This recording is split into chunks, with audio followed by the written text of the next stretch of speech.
बहुत समय पहले एक राज्य में एक बहुत ही सुंदर राजकुमारी रहती थी जिसका नाम स्नो वाइट था। स्नो वाइट की माँ का देहांत हो गया और राजा ने दूसरी शादी कर ली। नई रानी बहुत ईर्ष्यालु थी।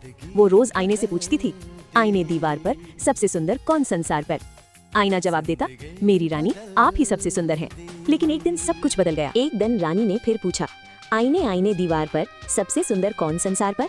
इस बार आईने ने कहा, रानी आप सुंदर हैं, पर स्नो वाइट आपसे भी ज्यादा सुंदर है।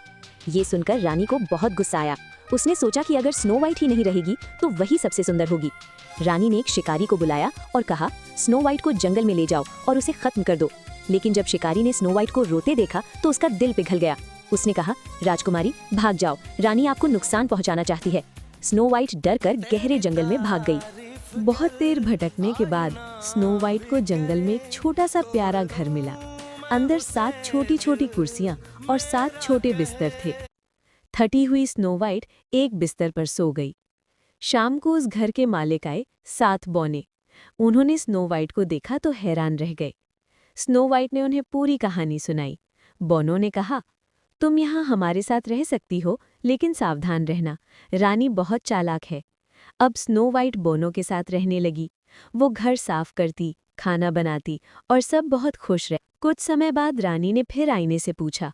आईने ने कहा, स्नो वाइट अभी भी जिंदा है और 7 बौनों के साथ जंगल में रहती है। रानी बहुत गुस्सा हो गई। उसने खुद को बूढ़ी औरत का रूप दिया और एक जहरीला लाल सेब बनाया। वो जंगल में गई और बोली, बेटी ये मीठा सेब खाओ। स्नो वाइट को खतरे का पता नहीं था।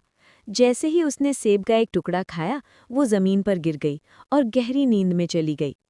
जब बौने वापस आए तो वे बहुत दुखी हुए। उन्होंने स्नो वाइट को कांच के ताबूत में रख दिया। कुछ समय बाद एक राजकुमार वहां से गुजरा। उसने स्नो वाइट को देखा और उसकी सुंदरता देखकर बहुत दुखी हुआ। जब वो ताबूत को ले जाने लगे, अचानक झटका लगा और सेब का टुकड़ा स्नो वाइट के गले से बाहर आ गया। स्नो वाइट की आंखें खुल गईं। सब बहुत खुश हो गए। राजकुमार और स्नो वाइट की शादी हो गई और वे खुशी खुशी रहने लगे।